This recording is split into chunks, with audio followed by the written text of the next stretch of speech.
Wanted to give a quick review of Robinson School in Puerto Rico because it's one of the ones that a lot of people ask about. It's one of the easiest to learn about because they're very good at marketing.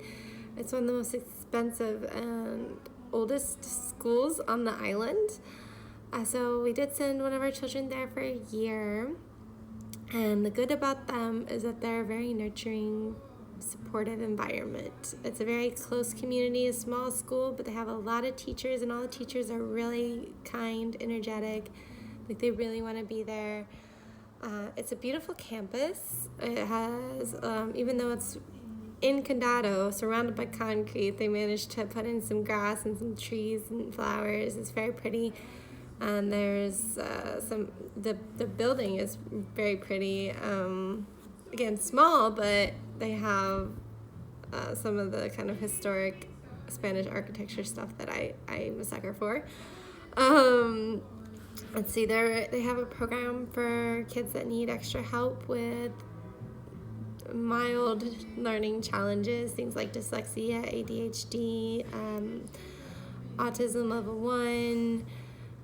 So my son has autism level 1, and he was not in that program because he was able to get very high grades without it. He was academically actually over-prepared. And so another good thing about it is they are an IB school, and that IB accreditation, not only is it hard to earn, it's quite an accomplishment. It's also really good for if you value collaboration, learning through teamwork, projects. They just do a lot of cool activities as groups. So depending on your kid, I found that for my kid it was really good because with his autism he's less likely to try to join into groups, and so this kind of forced him to get into the groups. The things that we didn't like about them was that they kind of misled us with how religious they were. We knew that he was going to have a religion course, but we thought it was going to be more about like cultures of the world, history of religion, ethics.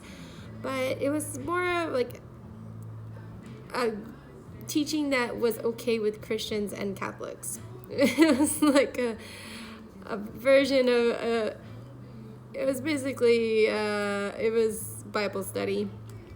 They do pray before a lot of their functions, their activities, their Christmas plays and productions and things like that. They pray before sporting events and things like that. Even though I don't think they're really supposed to be that religious as an IB school, but I guess they got away with it. Another thing we're disappointed with them is that they told us that Spanish was the hallway language, and that was definitely not the case. Most of the kids do speak English. They really push the English. Their goal is to get the kids into good universities in the States, and so they had to be able to take all their exams and write all their essays and stuff in English. So I'd say probably starting around kindergarten or first grade, it's definitely a lot more English than Spanish.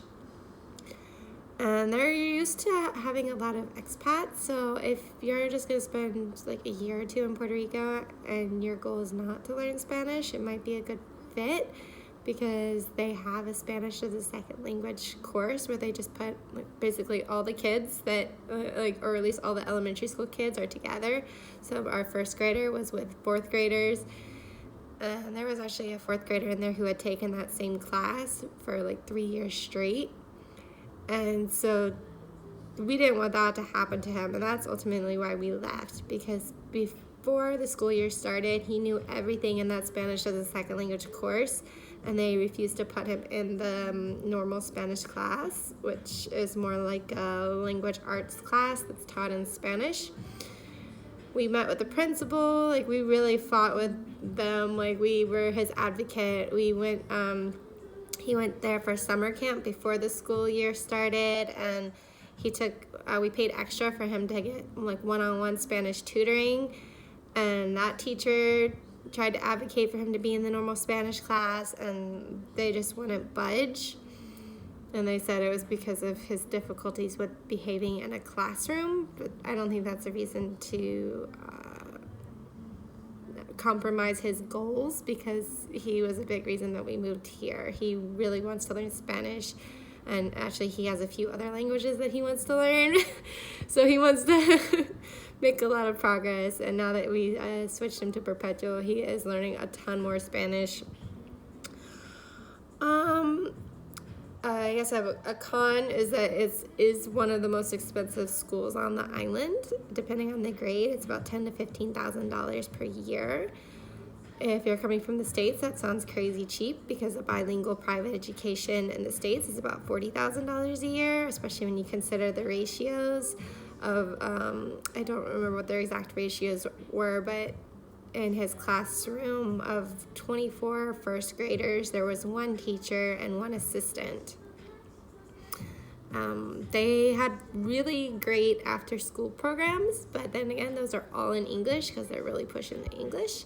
We did ask his after-school teachers to do things in Spanish, so they understood that that's what we wanted, and so they kind of did the Spanglish thing.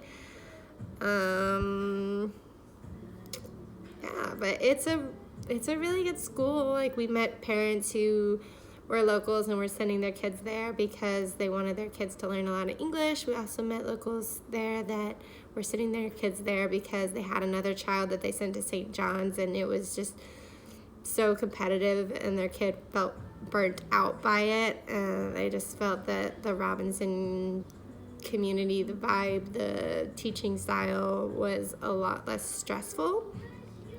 And we actually applied to both St. John's and Robinson, and St. John's rejected him, where like they claimed that they wouldn't reject him for his psychometric results.